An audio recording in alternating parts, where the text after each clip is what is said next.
Assalamualaikum warahmatullahi wabarakatuh. Alhamdulillah wassalatu wassalamu ala Rasulillah sallallahu alaihi wasallam. Ini kalau ada yang baru tulis bawa apa? Ingat saja ya. Yang putra berapa jumlah kalian? 35. Yang putri 7B berapa jumlahnya? 39. Belum dibagi. Semuanya putri berapa? 39.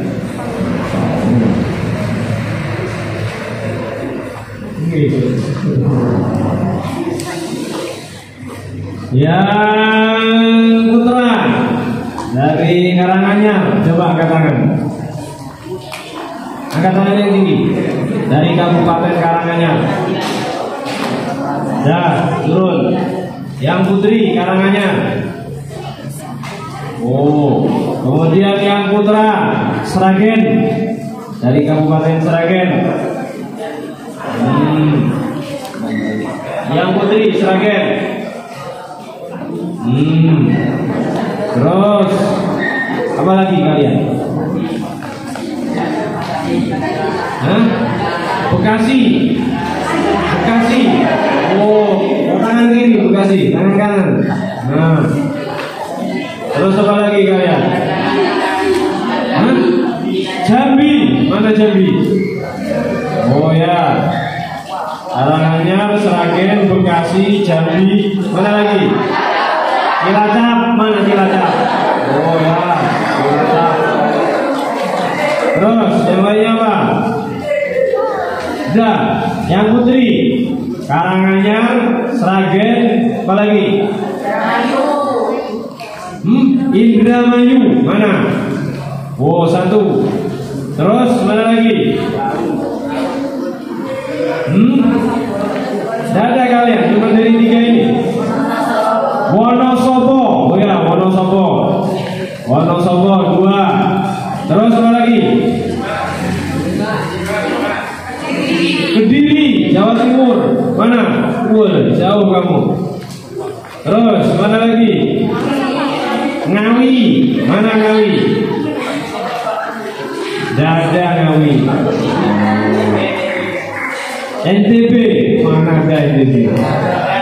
Putri NTB ada? Putra NTB mana?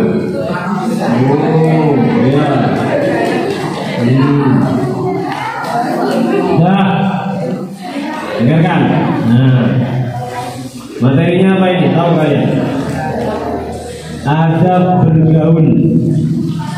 Materinya adab bergaul. Ingat-ingat saja, kalian tidak mau buku tulis. Adab bergaul. Adab bergaul. Allah Subhanahu wa taala jadikan manusia paling pertama. Siapa namanya? Nabi Adam. Kemudian setelah itu agak lama ada manusia lain. Siapa namanya? Hah? Tidak, kalian ini loh, bukan yang itu yang jawab, yang santri baru. Ketika setelah Allah ciptakan Nabi Adam, ada manusia lain, namanya siapa? Hawa, Siti Hawa. Dengarkan. Kamu komen. Lihat yang belakang. Ketika Allah Subhanahu wa taala ciptakan Nabi Adam, setelah itu Allah Subhanahu wa taala ciptakan Siti Hawa. Kenapa kok diciptakan Siti Hawa? Pertanyaannya seperti ini. Kenapa setelah Allah ciptakan Nabi Adam, setelah itu diciptakan lagi manusia namanya Siti Hawa? Kenapa? Ada yang tahu? Bisa kasih hadiah. Tapi santri baru. Ada yang tahu? Ada yang tahu? Setelah Allah ciptakan Nabi Adam, setelah itu ciptakan lagi manusia namanya Siti Hawa. Kenapa kok diciptakan Siti Hawa? Ini ada hubungannya dengan judul kita ini. Kamu jangan bingung. Judulnya apa sekarang? Adab bergaul. Ada hubungannya ini. Ada yang tahu? Karena manusia, dengarkan. Karena manusia tabiatnya dia akan bergaul. Dia akan berkawan. Tidak bisa sendiri-sendiri. Ini manusia. Yang bisa sendiri-sendiri itu apa? Hewan contohnya, kan? Itu dia bisa sendiri. Tapi kalau manusia tidak bisa sendiri-sendiri. Manusia harus berkawan. Lah, cara berkawan yang betul inilah yang Allah Subhanahu wa taala tunjukkan setelah menciptakan Adam dan Hawa. Maksudnya apa? Maksudnya manusia ini ketika berkawan gimana? Nah, maka setelah itu, setelah Adam dan Hawa, setelah tinggal di dunia, setelah itu akan lahir keturunan-keturunannya. Tapi di antara cerita daripada keturunan Adam dan Hawa ada kesalahan dalam bergaul. Ini gampang ini, mesti tahu kalian. Anaknya Nabi Adam melakukan kesalahan dalam bergaul. Apa kesalahannya? Nah, siapa tadi bilang? Hah? Membunuh. Nah, ini kamu. Ini kamu.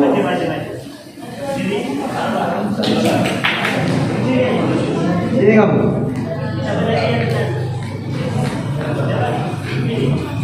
Nah, nih. Ya.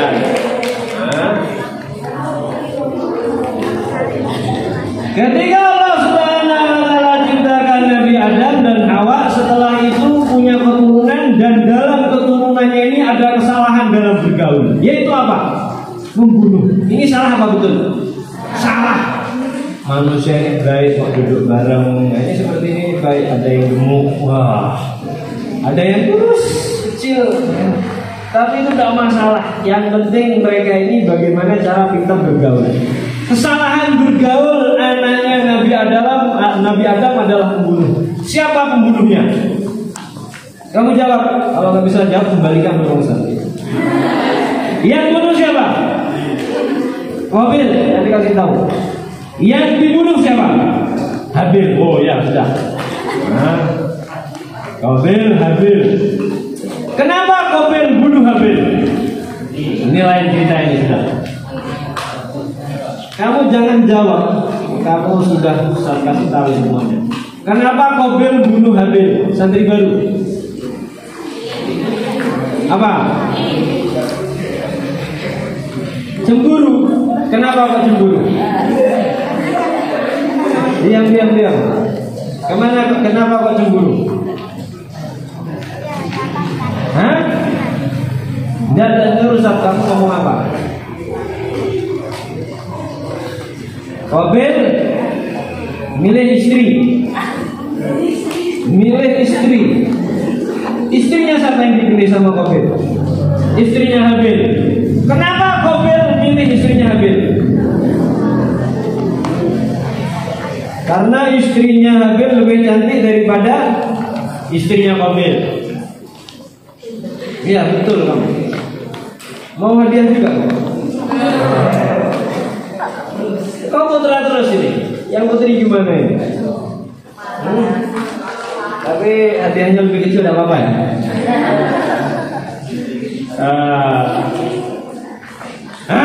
Betul ini. Karena Qabil tidak rela karena istri yang dijodohkan oleh Nabi Adam kepada Habil itu lebih cantik daripada istri yang Nabi Adam jodohkan kepada Qabil. Tapi cara seperti ini salah apa betul? Salah. Itu kesalahannya. Kesalahan yang pertama membunuh. Oh enggak. Kesalahan yang pertama ya iri itu. Gara-gara iri akhirnya saling membunuh. Qabil bunuh Habil. Sudah selesai. Itu awal-awal manusia. Cuman setelah itu ada pembenaran-pembenaran. Allah hantar nabi-nabi, semua nabi-nabi. Terakhir nabi siapa? Kalau ini tak usah kasih hadiah. Kasih hadiah ya semuanya tahu.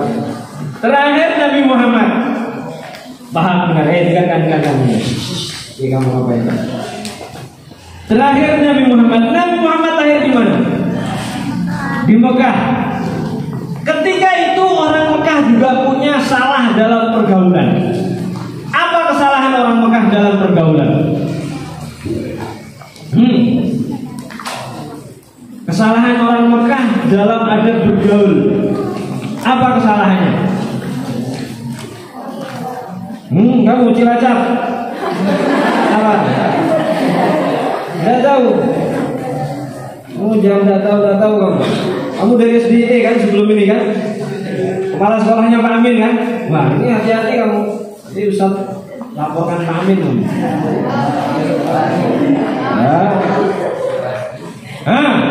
Termasuk kesalahan bergaul ketika Rasulullah SAW ada di Mekah. Ketika itu apa? Nyembah berhala ya, apa? Itu bukan bergaul.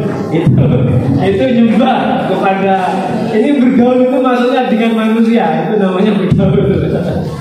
Kesalahan bergaul ketika itu apa?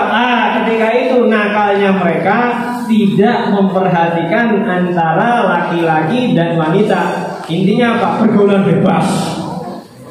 bebas. Tersebarnya perzinahan kalau dibilang dari. Kemudian termasuk di antara salah bergaul juga, seorang bapak akan mengubur hidup anaknya. Itu apa? Anak perempuan apa anak laki-laki? Anak perempuan kenapa kok diubur hidup-hidup? Kamu yang perempuan yang jawab ini harusnya tahu kamu. Kenapa kok ketika itu punya anak perempuan kok diubur hidup-hidup? Kenapa alasannya? Jangan jawab putra, yang jawab putri. Itu pun yang santri baru. Jangan sosis-sosis yang belakang ini. Kenapa orang Arab ketika Nabi Muhammad ada, kebiasaan mereka mengubur anak perempuan hidup-hidup? Wa idzal mau'udatu su'ilat bi ayyi dzanbin qutilat. Ayatnya sudah tahu. Kenapa alasannya mereka mengubur hidup wanita? Masa segini banyak ada yang tahu? Jangan polos-polos lah kamu. Dia jawab rakyatan salah-salah gitu. Masa tidak ada sama sekali? Apa? Kenapa orang Arab bunuh perempuan hidup-hidup? Alasannya apa? Ngomong aja. Salah tidak apa-apa. Takut kehinaan dan kecelaan. Ya kamu nanya sama OSIS di belakang kan? Tanya ya. Tahu tadi. Karena mereka ini takut kehinaan dan kecelaan. Karena apa? Orang Arab menganggapnya punya anak perempuan itu merupakan suatu aib. Dan itu tidak betul. Dalam Islam tidak dibetulkan. Rasulullah punya anak perempuan banyak. Punya anak laki-laki 3, punya anak perempuan 4. Tapi Rasulullah tidak pernah ngubur hidup-hidup anaknya. Sahabat-sahabat juga punya banyak anak perempuan. Maka ini tidak dibetulkan oleh Islam. Yaitu diantara kesalahan mereka juga adalah mengubur hidup anak-anak perempuan. Kalau punya anak laki-laki, diapakan? Tidak dikubur hidup-hidup, diapakan? Dibunuh. Wih, ngeri mereka ini. Karena apa? Karena ekonomi keluarganya miskin. Ini kalau orang miskin, keluarganya miskin, suami istri miskin, keluar anak laki-laki. Waduh, ini nanti kalau masih bayi, ya mungkin nyusu. Nanti kalau sudah besar makan, wah.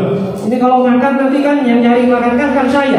Wah, ini berarti ngurangi rezeki saya. Waduh, ini dibunuh kalau punya anak laki-laki. Wah, jadi ini kesalahan yang tersebar ketika di Mekah. Maka Rasulullah datang membetulkan perkara-perkara itu semua. Kemudian dibetulkan cara pergaulan. Kemudian cara pergaulan yang paling cocok dengan judul kita ini, Rasulullah tadi lahirnya di Mekah. Ketika jadi Nabi tinggal di Mekah. Cuman nanti suatu saat hijrah ke tempat. Namanya apa? Madinah. Nah, ketika di Madinah maka Rasulullah membawa kawan-kawannya dari Mekah. Ketika tinggal di Madinah maka di sini ada bergaul ini. Yaitu apa? Rasulullah mempersaudarakan orang Mekah dengan orang Madinah. Siapa yang dari Mekah angkat tangan? Siapa yang dari Madinah angkat tangan? Ya, kamu nanti saudaranya ini. Ayo kenalan. Berdiri. Nama saya ini. Nah, kenalan. Ya, ini rumahnya kasih tahu ya. Nanti jadi yang orang Mekah ini kalau lapar nanti ke rumahnya orang Madinah ini. Nah, kayak gitu loh cara bersaudara. Iya. Kamu. Nih, sama kamu. Ada seorang sahabat dari Mekah namanya Salman Al-Farisi Muhajirin. Kemudian yang dari Madinah namanya Abu Darda. Ya, ini kamu Salman dengan Abu Darda. Akhirnya seperti itu. Sering mereka ini berdua ini kemana-mana bareng. Nah, ini seperti inilah Ustaz bilang. Ada bergaul. Ini pondok pesantren ini ada di kabupaten mana? Karanganyar. Berarti yang orang Karanganyar ini mirip-mirip seperti orang Ansor. Ya, mirip-mirip seperti orang Madinah. Yang selain Karanganyar ini mirip-mirip seperti muhajirin. Wah, datang dari luar. Lah, jadinya apa? Orang Karanganyar harus baik sama orang Sragen. Ya. Orang Karanganyar harus baik sama orang NTB, sama orang Cilacap, sama orang Bekasi harus baik. Yang putri juga seperti itu. Loh Ustaz, kok orang Karanganyar yang suruh baik? Iya, karena bapak ibumu rumahnya sini. Yang sering dapat jajan otomatis kamu. Bapakmu di sini, ibumu di sini, nanti mesti diteruskan di jajan. Nah, yang Cilacap seperti ini nih, jajannya datangnya mungkin berapa? Sebulan sekali. Nah, maka kalian ini baiklah orang Karanganyar. Tapi ini enggak juga. Maksudnya apa Ustaz bilang seperti ini? Ya kadang-kadang yang mana kawannya ini rizkinya ada, maka dikasih kepada kawannya yang ya mungkin saja yang orang Sragen sering orang tuanya lebih datang daripada orang kawannya sendiri. Ya. Mananya apa? Mananya kalian ini dengan kawan-kawan kalian baik.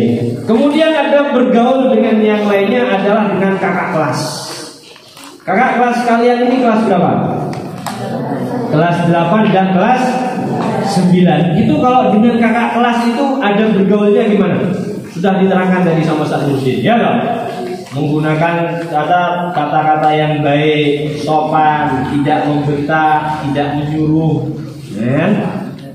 Tapi sebaliknya juga kalian jangan mau disuruh-suruh, jangan mau disuruh-suruh. Nanti kamu, kamu yang kecil ini siapa ini namanya ini?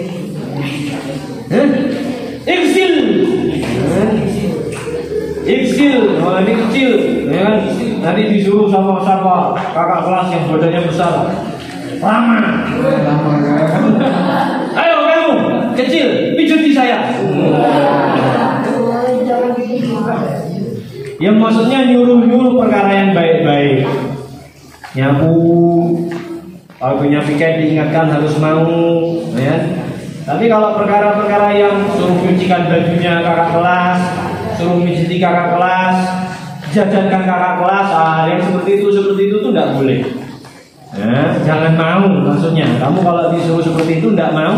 Terus kalau kamu dipaksa, kamu bilangkan sama Ustazah, saya suruh mijiti, Mbak. Katanya kalian putri, ya kamu lakukan seperti itu. Tapi kalau dalam perkara-perkara yang masih dalam peraturan, nah itu kamu ikut saja. Karena apa? Kamu santri baru. Itu dengan kakak kelas.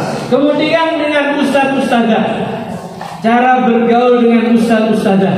Setiap kalian punya wali kelas, punya guru ngajar masuk ke kelas kalian. Itu caranya gimana ketika guru masuk dalam kelas? Diapakan gurunya ketika masuk dalam kelas? Guru ketika masuk dalam kelas, kalian sudah dalam keadaan siap pakaiannya. Ya mungkin ketika guru keluar mungkin kalian capek apa ya.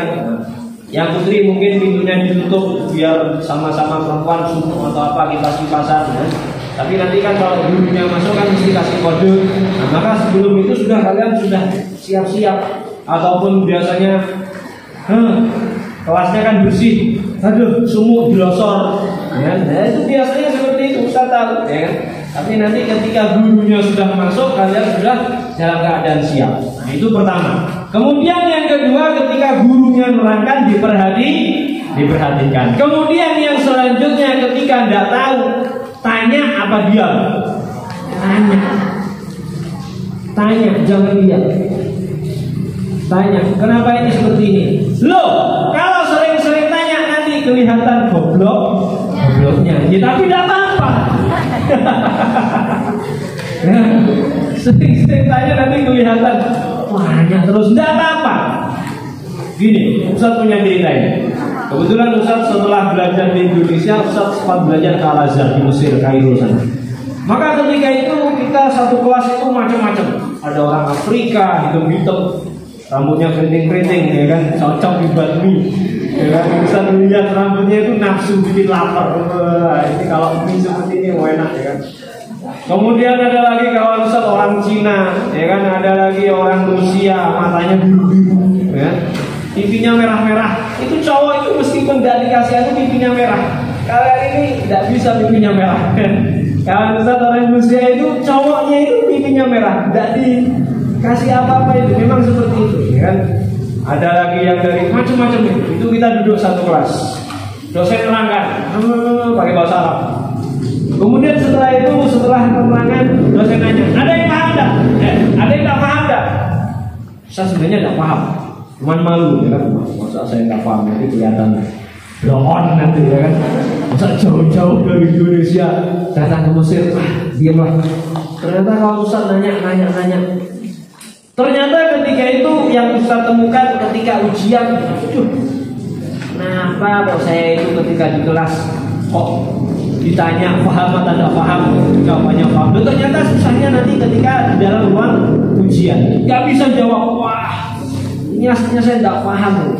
Cuma dulu ketika ditanya saya pura-pura paham. Nah, akhirnya setelah kejadian itu Ustaz pura-pura memberanikan diri. Sekali itu, tahun pertama masih malu-malu, tahun kedua sudah mulai. Nah, setelahnya sudah biasa. Ya, akhirnya dia nanya. Nah, setelah nanya kadang-kadang guru Ustaz senang, kamu dari mana? Indonesia. Dikasih hadiah. Ya, seperti kamu tadi, ya. Iya, karena apa? Sering nanya. Jadi tidak usah kamu takut. As-su'al nisful ilm, kata Imam Syafi'i. Pertanyaan setengah daripada ilmu. Jadi kalau orang tidak nanya, maka dia tidak akan mendapatkan ilmu yang baru. Kalau berani nanya, maka akan mendapatkan ilmu yang baru. Tapi pertanyaannya yang masuk akal. Iya loh, pertanyaannya yang masuk akal.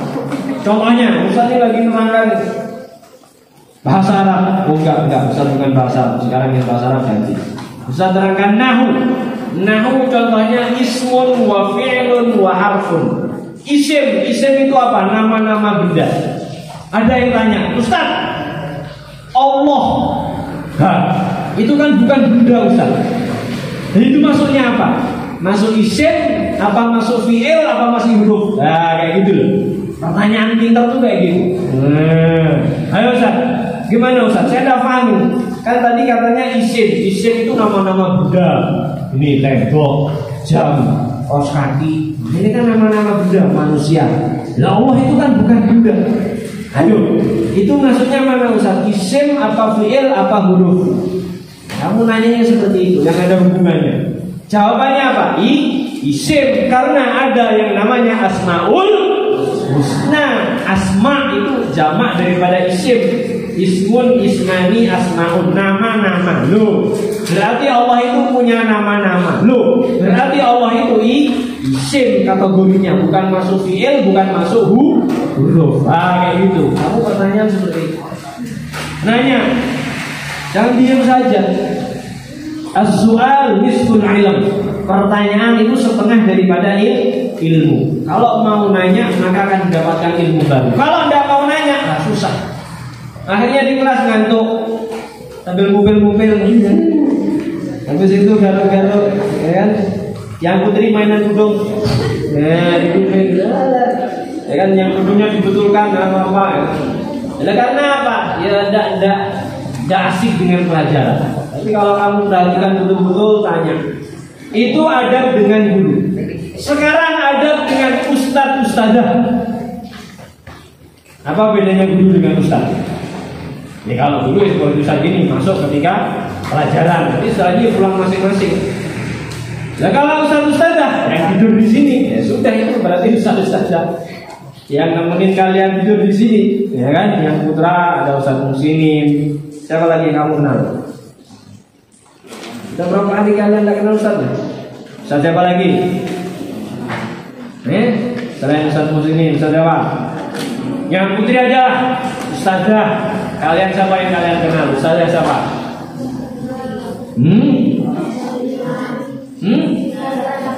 Putri yang lain. Laila yang lain. Sabina, tidak. Aulia, siapa lagi?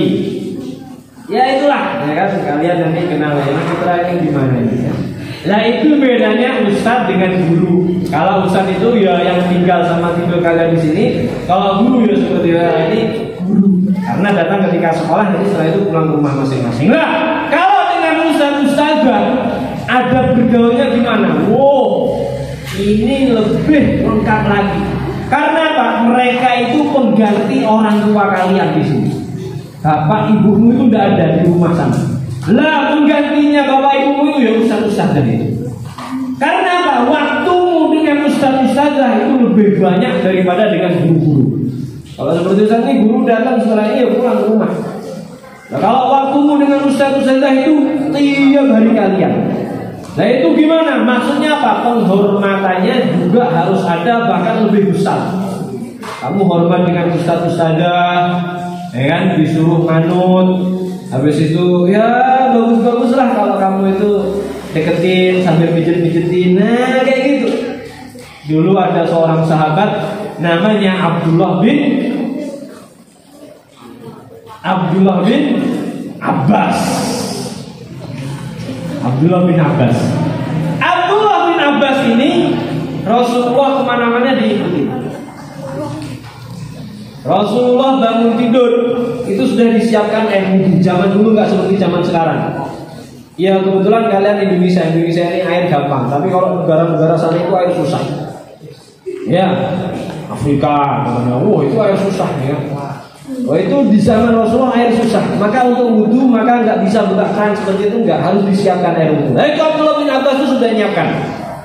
Ada seperti kendi. Orang Jawa dulu itu minumnya itu pakai apa? Pakai kendi itu. Yang terbuat dari apa itu? Tanah liat itu. Tahu kamu punya? Nah itu. Seperti itu tapi bukan itu. Sudah disiapkan tempat wudhunya. Siwaknya sudah disiapkan. Siwak itu kayu yang dijual di koperasi itu. Sudah disiapkan. Maka Rasulullah, ini siapa yang nyiapkan ini? Waktu itu ceritanya Rasulullah tidur di istri Rasulullah yang kebetulan istrinya Rasulullah ini bibinya Abdullah bin Abbas. Jadi Abdullah bin Abbas malam itu karena tahu kalau Rasulullah itu tidurnya di rumahnya bibinya, maka Abdullah bin Abbas itu tidur di situ. Maka kata bibinya, ini Abdullah bin Abbas Rasulullah. Maka Rasulullah senang. Oh, Abdullah bin Abbas ini senang khidmat kepada saya. Tak doakan biar pinter memahami Al-Quran, memahami agama. Itu gara-gara apa? Gara-gara Abdullah bin Abbas sering khidmat kepada Rasulullah, menyiapkan apa-apa urusan Rasulullah. Kamu juga seperti itu. Yang putra ustadz, yang putri ustadzah. Kalau bisa sebelum ustadznya datang sudah kamu siapkan meja untuk setoran hafalan Quran. Dan seperti itu kan. Jadi sebelum ustadznya datang, kalau putra kan di sini, kalau putri kan di sana. Itu sudah kamu siapkan mejanya kan di sini ditinggal itu. Di sini tempatnya Ustadz Muslimin, di sini Ustadz Ahmad depannya. Yang kelompoknya Ustadz Muslimin sudah disiapkan. Bagus kamu kasih takwa, kasih apa? Minum. Kalau bisa kamu buatkan kopi, kan kamu dapat kiriman dari bapak ibumu kan, dikirimin kopi, buatin kopi. Wah, gitu. Jadi kamu, misalnya senang. Ini siapa yang buatkan kopi ini? Kamu siapa namanya? Ilyas, Zaki. Siapa yang buatkan ini? Zaki. Ya. Moga-moga jadi Zaki betulan. Zaki ini pintar. Zakiyun, kan? Moga-moga jadi zaki betulan. Nah, kamu seperti itu dengan ustaz-ustaz. Kemudian dengan ibu dapur, dengan bapak kebun. Nah, itu juga kamu perlu bagaimana cara bergaul. Ya, ibu dapur, dapurnya di sana, ya kan? Yang putra, contohnya, ya ingin belajar masak ya, potong-potong apa, ya kan? Nah, tidak apa-apa bantu. Selain daripada waktu-waktu yang sudah diprogramkan, ada waktu untuk infirodi, untuk sendiri, nah itu tidak apa-apa. Bukan waktu sekolah seperti ini, kamu tahu-tahu di dapur, ya, tidak seperti itu. Ya. Yang putri, contohnya kan di sana apa, ya kan? Itu dengan ibu dapur, dengan bapak kebun juga seperti itu. Kotoran-kotoran kamu letakkan di tempat sampah untuk meringankan bapak itu. Jangan mentang-mentang sudah ada kamu enggak. Maka semuanya di sekolah ini ada bergaulnya, harus dijaga. Sehingga kan nanti kalau kamu itu pandai bergaul, nanti teman kamu banyak. Nah kalau teman kamu banyak, nanti jajanmu juga banyak. Iya kamu kan baik. Nanti temanmu dapat kiriman, kamu sini. Gak mungkin temanmu itu manggil orang yang jahatin dia. Gak mungkin. Mesti yang punya jajan ini manggilnya siapa? Yang baik sama dia. Kamu sini. Kasih jajan. Ya. Karena apa kamu baik? Kalau kamu suka jahatin temanmu, nanti kamu gak punya teman. Ya gitu saja sudah selesai. Cukup ini waktunya. Yang penting itu nanti kamu praktekkan, kamu punya kakak-kakak kelas, ya sedikit-sedikit lah belajar kamu sama mereka bagaimana cara adab bergaul yang betul. Soalnya kita turunkan bacaan kepada Tuhan. Subhanallah bihamdihi, subhanallah bihamdika, asyhadu an la ilaha illa anta, astaghfiruka wa atubu ilaik. Assalamualaikum warahmatullahi wabarakatuh.